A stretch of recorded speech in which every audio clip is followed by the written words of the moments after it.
Welcome back to another exciting episode of DUNG Drones. Today we're going to be taking a very close look at the DJI Mini SE. We just want to take out the drone for just a second. And if you take a look at this drone, you realize that it is very small by comparison to size. So there you go, guys. This is a very tiny drone. In fact, it is very powerful. Do not underestimate its capabilities.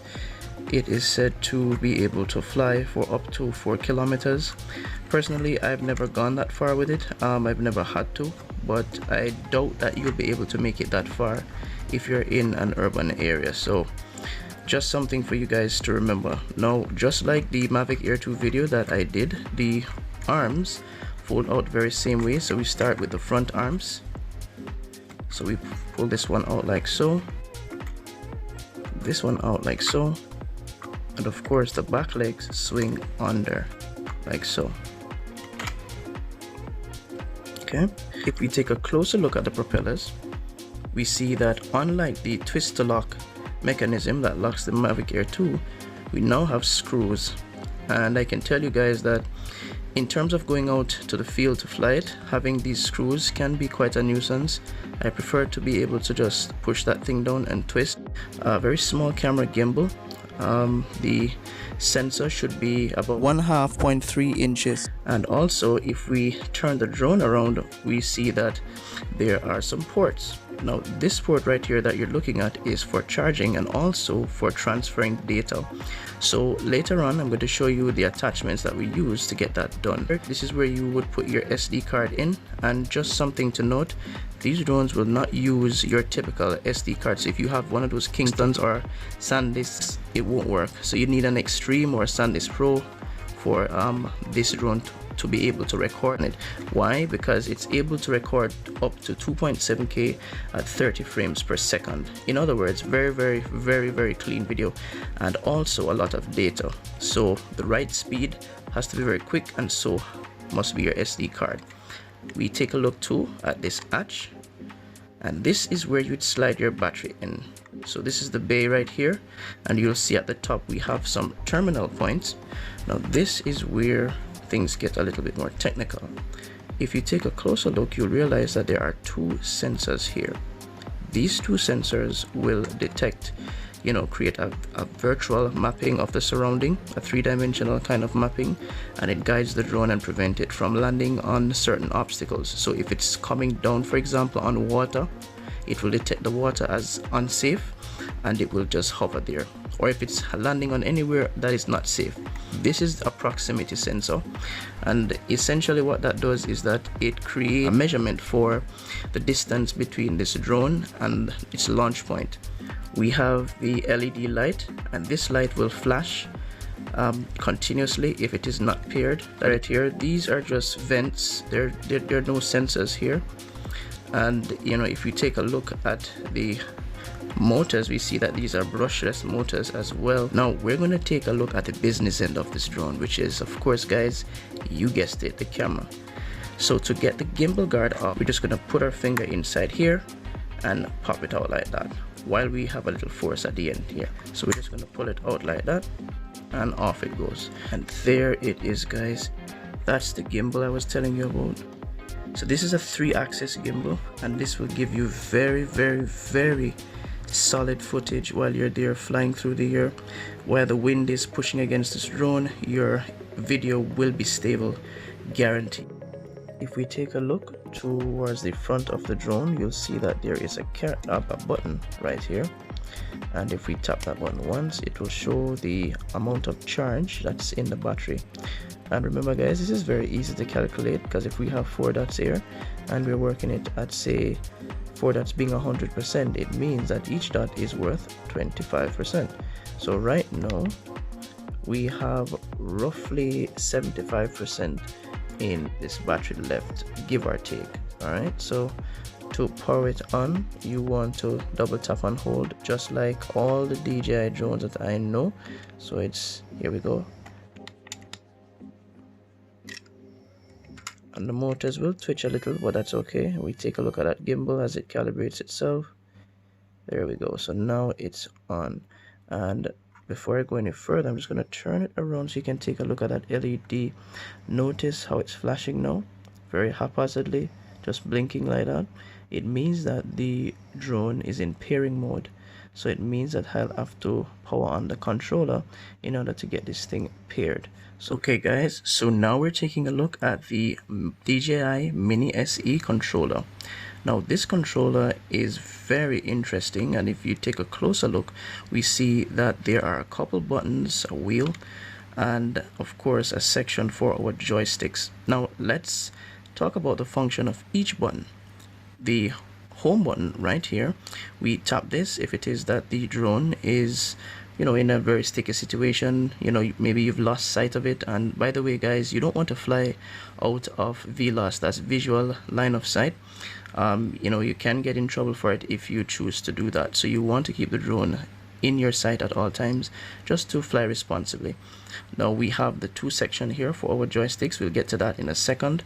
And we also have our power button located to the upper right here. This will power on our controller. Now our antennas, they're just folded and we can just pop them open like that. So when we pop them open, that's how it looks.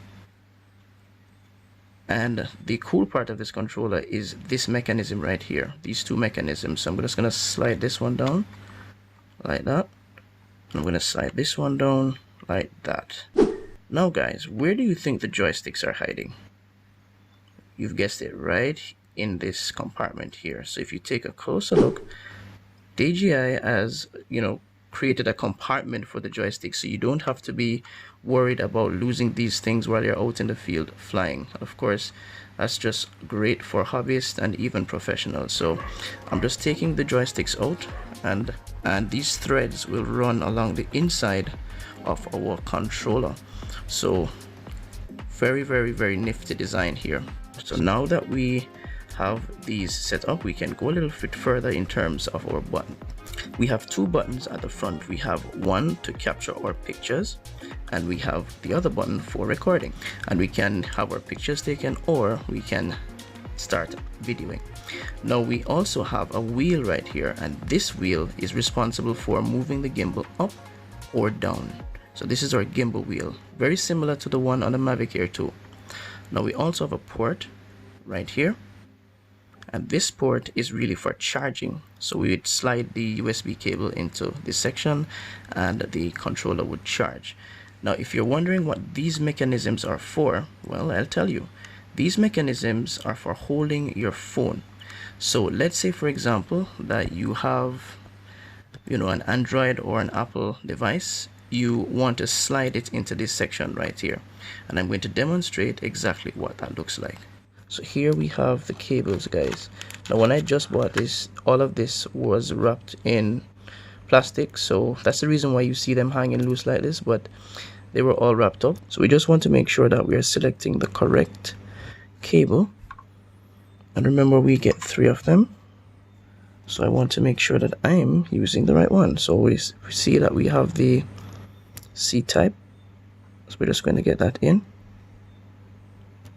like that, nice and solid. And you want to be very gentle guys, because this end can break, so be very gentle. So I like to give it a gap right there, let it slide in like that, and then I turn it this way. So I'm going to turn it this way so you guys can see. I'm just letting it slide in. This end I'll just bring up like this, lock it into place, and don't worry because there's a groove right here, so it keeps it locked in. And our cable would be attached here as well, so this port doubles as a charging port and also as a USB port to connect our phone. Alright, so here we go, show it to you. Slide right in, and we want to insert this, but there we go. Alright, so it's in now, and this is what it looks like guys. So pretty nifty design from DJI. It doesn't take a lot of time to set up, but again, in terms of convenience, I prefer the DJI Mavic Air 2 controller over this because the mechanism is a lot simpler and it's spring loaded. So Okay guys, so now we're going to be taking a closer look at the button sequence that we press to start this thing. For this demonstration, I will not be attaching the phone because you do not necessarily need it to fly this thing. It's just that you're going to have a very limited distance in terms of how far you can send it. That is paired to the drone, and now look at the difference. See that it is now flashing in a more, what you say, less haphazard way. And our controller is also now solid. Now in order to start this drone, you want to push the two joysticks down and in the very same way we would do on the Mavic Air 2. So it's going to be down and in, go like that, and it's on. Very silent drone. Okay, now this drone, when it is launched, it is very good for close-up shots or going through very narrow passages, or you know, that kind of thing. And again, remember that the left joystick is for altitude, so going up or down or going left or right, we use this joystick. So if I was to push up on this a little bit,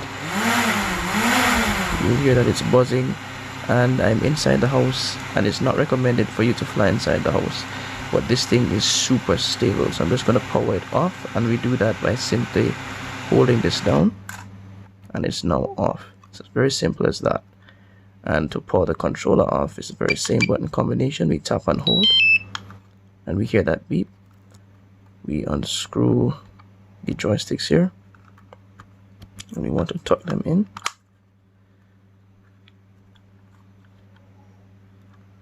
Tuck them in like that. Then we want to push this mechanism back in, push this one in, and we bring these antennas back down.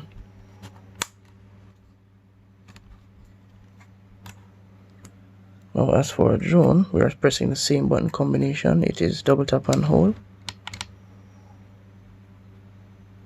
and once that LED stops flashing, we know that it is off. Okay, so it has stopped flashing and all the lights are off. So we open the hatch, and we're going to squeeze this mechanism right here. So we're going to squeeze that, and we're going to squeeze at the top here to get support. So we're going to squeeze and pull, and out comes the battery like that. We also get a lithium polymer battery with our base package, and here you see that it is very small, fairly small I'd say. And we're going to be taking a look at how we get this battery inside the drone. We can do that by pulling the hatch here and making sure that these terminal points here line up with the terminal points at the top. So I like to insert like this. Never allow it to just slide down and slap against the thing like that, because you can damage these terminals. I've watched YouTube videos and the guys just turn them upside down and let them slide in. Not a good idea, guys. You want to be the one to make sure that it goes in like that, and that's nice and solid. Okay, and that's the way we get the battery inside the DJI Mini SE. Now that the battery is inside the drone, we are ready to power it on, and to do that we want to turn it over like this, and we want to double tap and hold this button right here, so it's like this. So when it arms, the motors will do a calibration, and so will the camera. So you see the camera looking up and down, that's the camera calibrating. And if we turn the drone around, we should notice now that the LED light is flashing, and it's flashing very quickly. So there it is, it's flashing very quickly. So this means that it is in pairing mode. We have our cables here. We've got extra propellers, guys, so just in case you have an accident, you might need these extra propellers. And if you're wondering, you get about, let me see, how much is this? 4 extra propellers, so 2 of each kind, 2 A types and 2 B types. We also get this screwdriver as a part of our base package for removing and attaching our propellers. And guys, check this out, we also get extra joysticks. Look at that, extra joysticks, guys. So that means if we're out flying and we lose one of these guys, we can always use this manual inside I think that's empty now. So I'm just gonna take that away. So we have this diagram, which is just showing us in Chinese with the Facebook contact on it. The manual here tells you about the different functions of the parts of the controller. For example, your joystick, what it does. And guys, if you're a first-time flyer, you want to read these documents. Alright, so we also get this training guide and just one of those helpful pamphlets about care for the drone as well as flying responsibly. So this is talking about, you know, considering others and being responsible when you're flying, knowing about the fly zones, you know, like areas where you can and cannot fly, and also your pre-flight checklist. So, you know, things you do just before you take off. Charging the DJI Mini SE. This can be done in many ways. I'll show you the very first way, the simplest way, and this can be done by inserting the charging cable that comes with the drone, which is this C-shaped cable here. And we take this and we would insert it in the back, right in the C port, and then we would connect the other end to a power source. This is just one way we can charge it. Now, the way in which I charge this drone is that I use the DJI Mini 2 charging hub. This is what I use, and the reason why I use this is because the hub that comes with the Mini SE, unfortunately, it charges the highest battery first, followed by the lowest battery, and I wanted something that would charge all the batteries simultaneously. So I went ahead and I purchased this charging hub that is originally designed for the Mini 2, but it is also recommended for the Mini SE. Now we're going to take a very close look at this device. It is far more than meets the eye, guys. If you're looking closely, you'll see that there are quite a few ports here. We got our 2 USB ports here, and we also have 4 more power source outlets, ports for these cables here.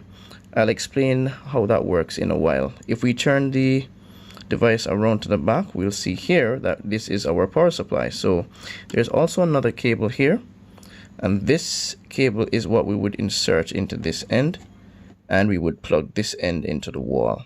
Now once we're finished doing that, we would take any of these and we would plug it into any of these ports like that. And when we take a look at the other end, we just open the cap, you'll see that this end has some terminal points. Now these are the points that will connect to our battery. So if we take a closer look at our battery here, you'll see that it should fit nice and snug right into this area right here. And I'm just turning it at an angle so you guys can see the connection points inside. So once we connect them, we would turn the cap like this. Just give you guys a side view, and then you would just gently connect it like that, and it stays on solid like that. Now these LED lights will light up either red or green. If they are red, it means that the battery that is charging is low on charge and needs to be charged. If it is green, it means that it is fully charged.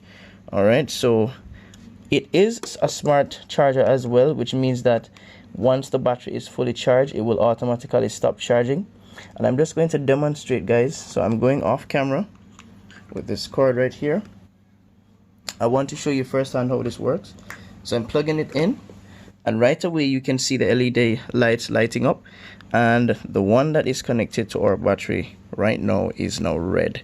So that means that this battery is actually low on charge, and it is true because I've been flying with this for a little bit now, so it needs to be recharged. Now the best thing about this device is that it can charge multiple devices at the same time. So this charging hub is awesome for those of us who want to charge our tablets or your phone, or even, you know, other devices. You can actually have it charging while all of this is happening. All right, so let me just demonstrate. There is another USB cable here, okay, and this is an Android USB cable. So if I was to connect this end here like that, and I was to take this other end and insert it into our controller. Let me just turn it this way so you guys can see the port. So although this is shaped this way, it will work perfectly with this square shape. So let me just show you guys right quick. And it's in. So now you see that the controller is charging along with our battery. So both devices are charging, guys. Both devices are charging. You see the LED lights in the background there. So everything is working just fine. And if I wanted to connect another device, I could have done that as well. Now the beauty about this is that when you're buying the hub, it will come with 4 of these little guys, 4 of these connections, so you can actually charge 4 DJI mini batteries at the same time. So they will not be charging like the original hub. All batteries will receive charge at the same time, and this is one of the best parts, or I think is the best feature of this charging hub, is the fact that you can be up flying in a much shorter time than using the original charging hub, which I think is great, and it's at a fraction of the cost. At the ending of the video, I'll tell you just how much I paid for this and how much you can expect going online. I'm just connecting the other battery just to show you guys the power of this thing. So now we have 2 batteries charging, plus we have the controller charging as well, and this thing is a beast. So in no time, guys, all these things will be fully charged and we're back in the air. In this video, the Mini 2 charging hub is easily charging 4 devices at the same time. Yeah! Please bear in mind that there are 2 more ports, which means that 2 more batteries could have been connected to this charging hub, and it would still be able to charge all the devices to 100%. This is a must-have accessory if you plan to buy this drone. Just going to close the hatch, tuck our legs under. Be gentle with the legs, don't let them come in on their own force. And then what you want to do is you want to also attach the gimbal guard. So here we have the gimbal guard, just getting the propellers out of the way. And if we take a close look at the gimbal guard, you'll see that there are 2 hooks at the top. This will slide under this section right here to anchor it in place. Before we do that, we want to make sure that this camera is nice and leveled. So if you look at it like that, you'll see that it's leveled. And then what I'm just going to slide this over gently. And we're making sure that this hook falls in place like that. Let me squeeze this down. Locks in place. And there we have it, nicely packaged.